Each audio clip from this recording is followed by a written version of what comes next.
You ask Tiger to calculate. This deals with linear inequalities with one unknown. The final result is 31 smaller than 36. Let's solve it step by step.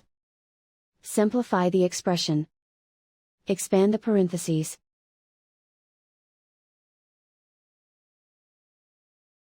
Simplify the arithmetic.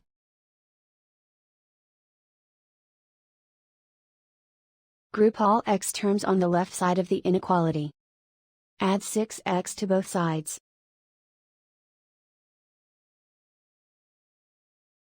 Group like terms.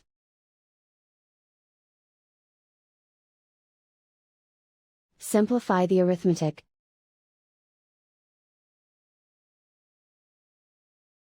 Group like terms.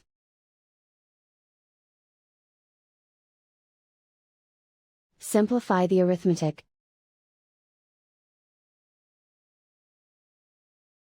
Plot the solution on a coordinate grid.